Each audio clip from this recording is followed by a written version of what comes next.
The Swift 1 is the cheapest option in Acer's all-metal thin and light laptop range. With a starting price of just £350, it inevitably has some compromises, but it still represents astonishingly good value. The single most obvious plus point with this laptop is its design. Getting any metal panels on a laptop of this price is impressive enough, but here the whole thing is made of wonderfully tactile sandblasted aluminium. The internal frame of the laptop is still plastic, so you don't get quite the solidity of more expensive laptops, but largely you still get the great look and satisfying feel that you'd expect.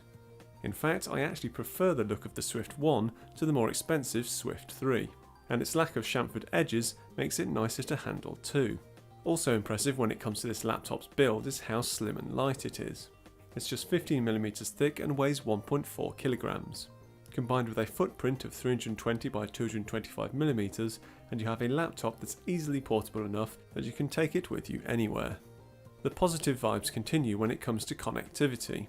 A full-size HDMI, two USB 3 ports, a USB Type-C and a headphone jack run down the right side, while on the left is an SD card slot, a USB 2 port and a Kensington lock slot.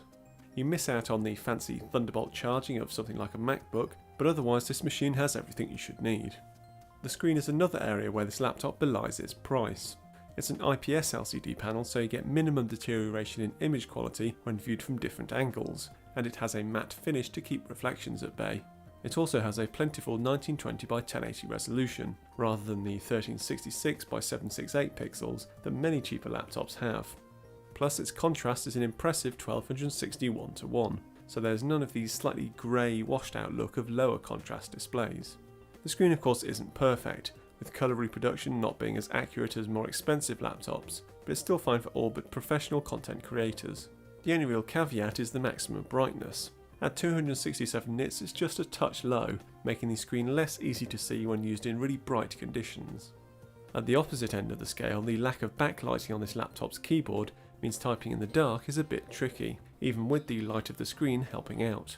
But otherwise the keyboard is perfectly decent. The layout is spot on and the key action, while a little light and slightly uneven, is defined enough that touch typers should have few issues. Meanwhile the trackpad can hardly be faulted, with its smooth metal surface making for easy gliding, and its touch sensing and click action are responsive and accurate. It's not up there with the very best, but it's far from the worst.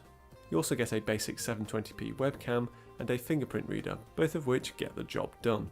As for battery life, Acer claims 10 hours, but in my tests with the screen set to a sensible brightness level of 150 nits, it only managed 6 hours and 38 minutes. Reducing the brightness right down will get you slightly longer life, but other more expensive laptops achieve closer to the 10-hour mark at the same brightness tested here.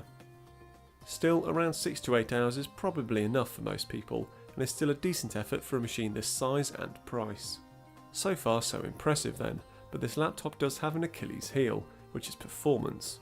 The Intel Pentium N4200 at the heart of this machine just isn't very fast. While it is a quad-core chip, so technically can multitask reasonably well, any single task is held back by its slow clock speed. Likewise, the flash memory storage here, while noticeably faster than a hard drive, is some way slower than the SSDs in more expensive laptops. The combined effect is one of everything just feeling a little sluggish. Boot time, app loading times, interacting with graphically rich web pages, it gets the job done, but it lacks the snappy feel of faster machines. If you're someone that is happy to take things a little slower, and who mainly wants a laptop for typing out essays, reading the odd web page, and watching video, then it's fine. However, if you're more of a demanding multitasker, or you want to dabble in things like photo or video editing, then it's simply not the right choice. Overall though, Acer has another winner on its hands. For its price, the Swift 1 offers a really compelling combination of great design, a decent screen, good overall usability, and just enough performance to get by.